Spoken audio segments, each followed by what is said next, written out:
Bab 506. Aku mempermainkan kalian. Sekretaris Zeng tidak mengatakan apa-apa, dia berbalik dan langsung keluar. Pemikirannya sangat sederhana, mereka memiliki banyak peta peninggalan kuno, berikan saja kepada Erikin yang tidak berharga untuk membohonginya sementara. Dia pergi ke perpustakaan Asosiasi Budo di kota B, di sana terdapat banyak koleksi buku kuno Budo.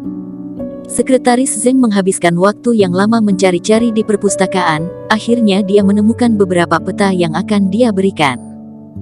Kalianlah yang akan aku berikan padanya, kata Sekretaris Zeng dengan suara yang mantap. 1 jam kemudian, Sekretaris Zeng kembali ke ruang pertemuan, dia menyerahkan peta dengan kedua tangannya dengan penuh hormat, lalu sambil tersenyum dia berkata, Tuan Qin, ini barang yang Anda inginkan.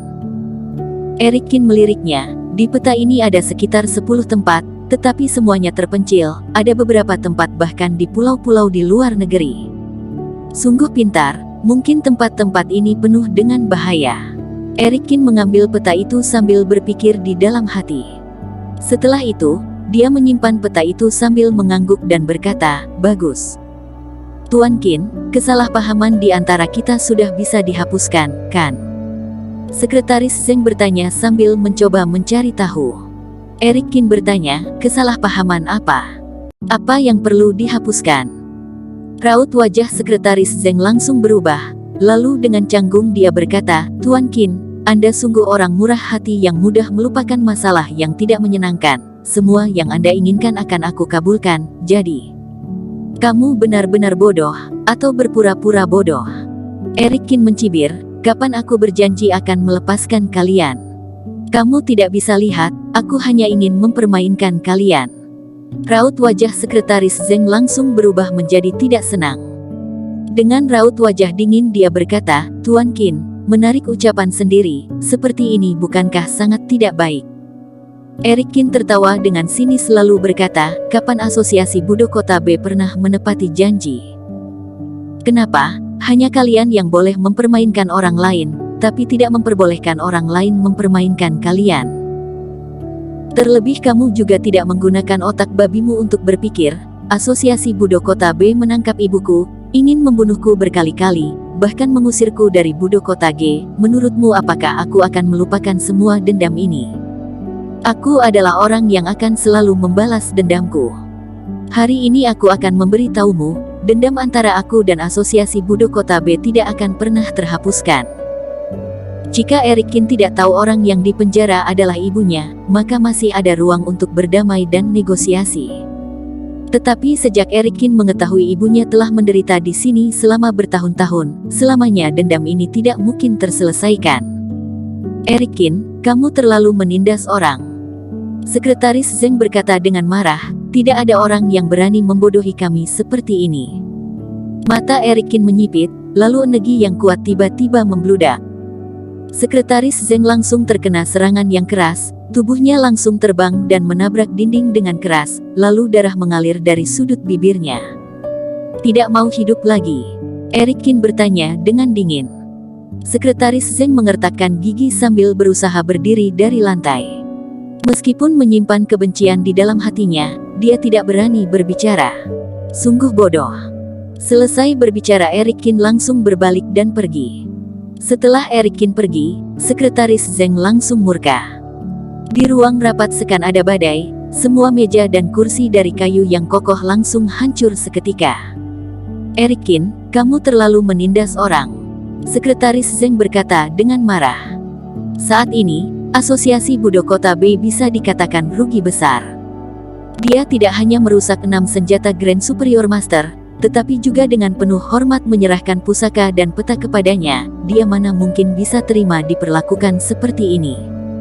Di tempat lain, setelah keluar dari Asosiasi Budo Kota B, Erikin langsung kembali ke apartemennya.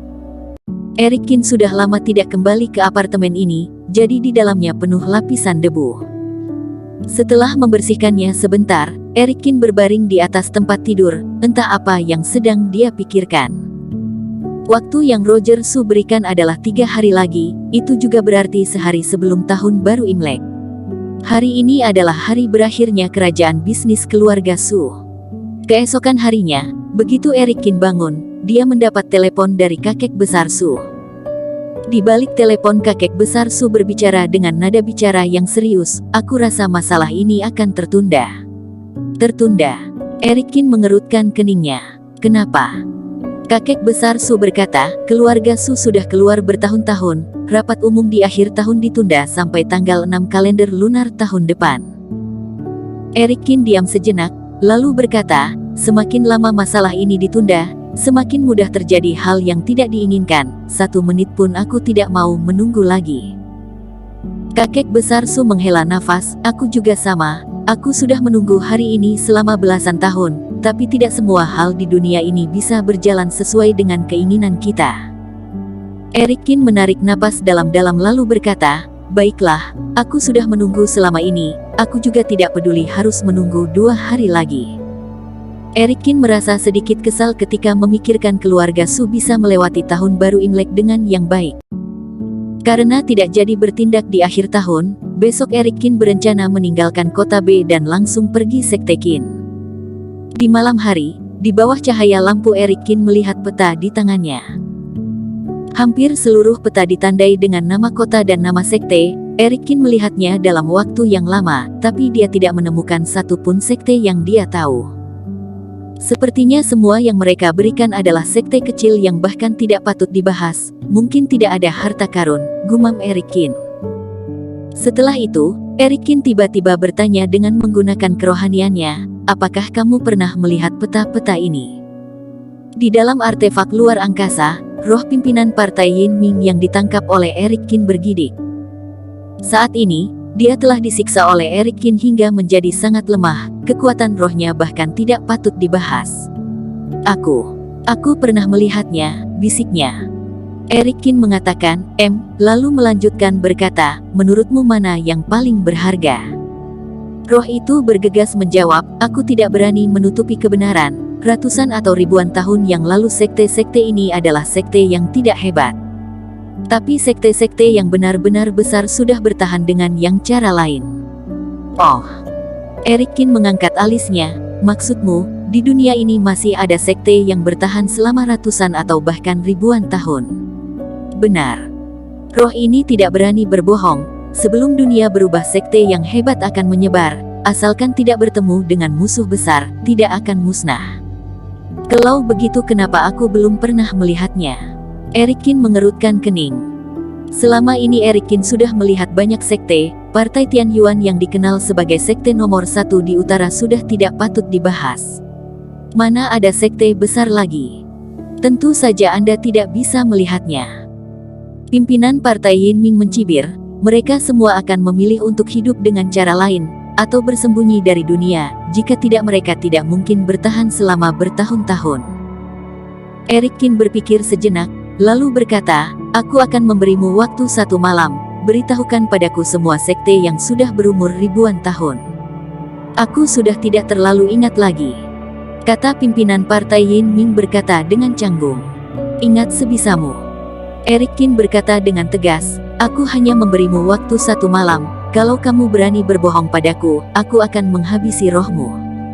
Selesai berbicara, Eric Kin menyimpan kembali kerohaniannya, lalu dia berbaring di tempat tidur dan tertidur. Keesokan paginya, sebelum Eric Kin bangun, dia mendengar ada suara dari luar pintu.